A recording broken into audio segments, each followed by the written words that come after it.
Assalamualaikum warahmatullahi wabarakatuh. Salam bahagia Bapak dan Ibu Guru Penggerak.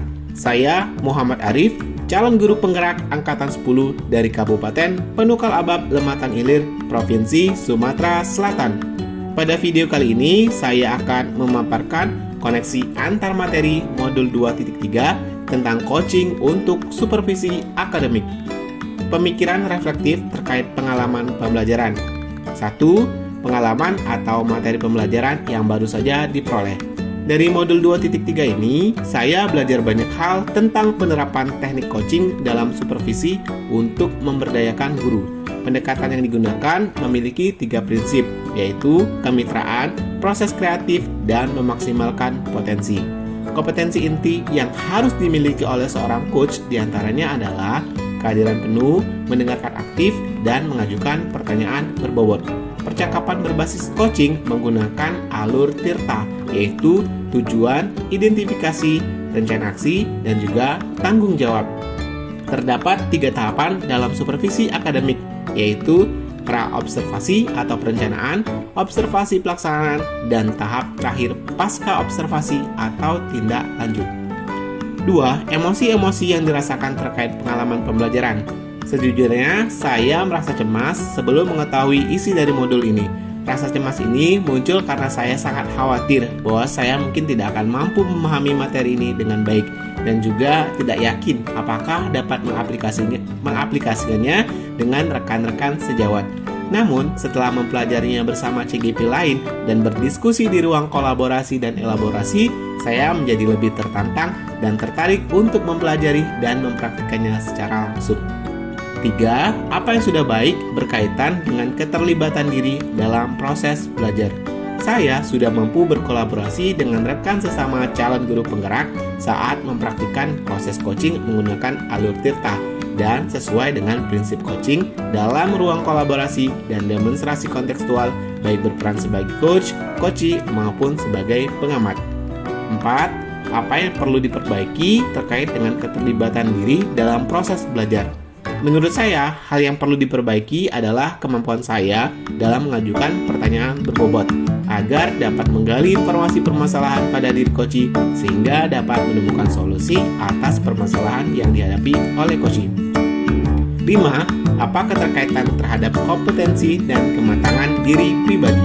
Setelah mengikuti modul ini, untuk itu saya telah melihat perkembangan kompetensi saya. Hal ini tercermin dari kemampuan saya dalam menerapkan proses coaching dengan menggunakan alur Tirta baik sebagai coach, coachee maupun pengamat. Ketika saya terlibat dalam proses coaching, penting bagi saya dapat mengontrol asumsi-asumsi pribadi dan juga emosi agar saya dapat berpikir dan bertindak secara matang sesuai dengan prinsip-prinsip coaching seperti kemitraan, proses kreatif, dan pemanfaatan potensi secara maksimal. Analisis untuk implementasi dalam konteks CGP. 1. Memunculkan pertanyaan kritis yang berhubungan dengan konsep materi dan menggalinya lebih jauh.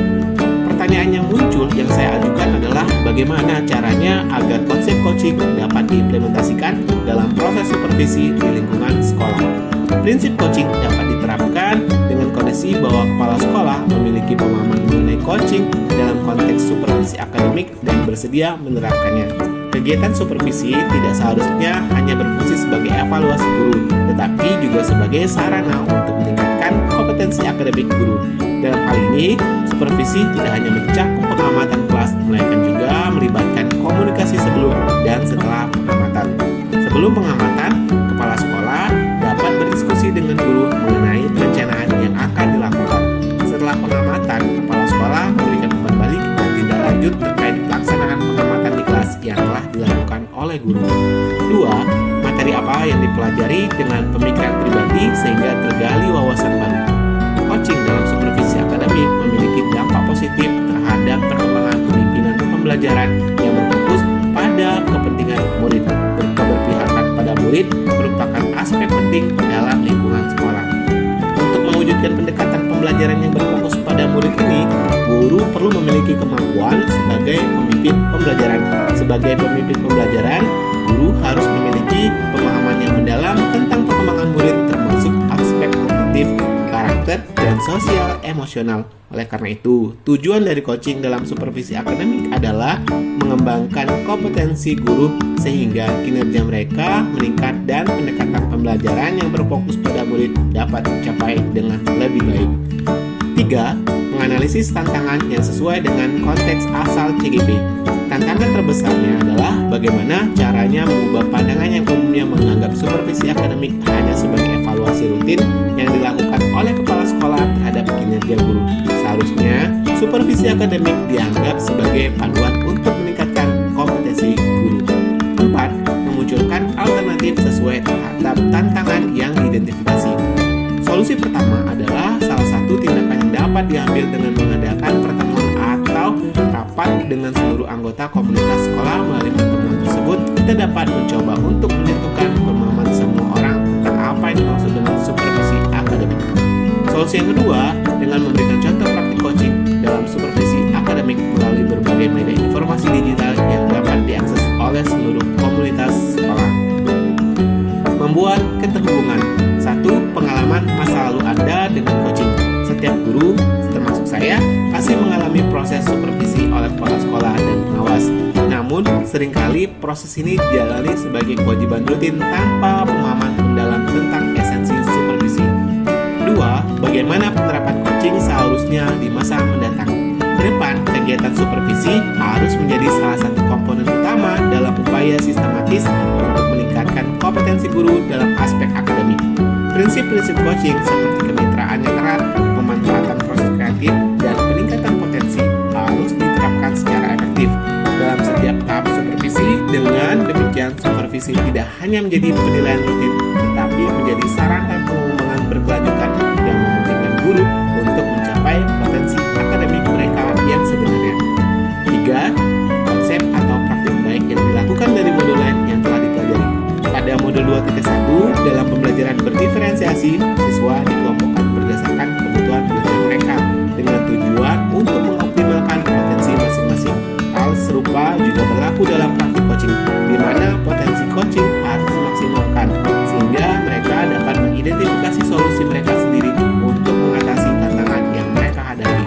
Pada modul 2.2, dalam pembelajaran sosial dan emosional, terdapat teknik berupa stop dan mindfulness yang digunakan untuk menciptakan lingkungan kondusif, sehingga ketika melakukan coaching, seorang coach juga perlu menerapkan teknik ini agar dapat menjaga fokus dan hadir sepenuhnya saat melakukan proses coaching. 4. Informasi yang didapat dari orang atau sumber lain di luar bahan ajar PGB. Saya juga mendapat banyak wawasan dari diskusi dengan rekan-rekan dan literatur tentang coaching yang memberikan perspektif tambahan tentang bagaimana mengatasi tantangan dalam supervisi akademik.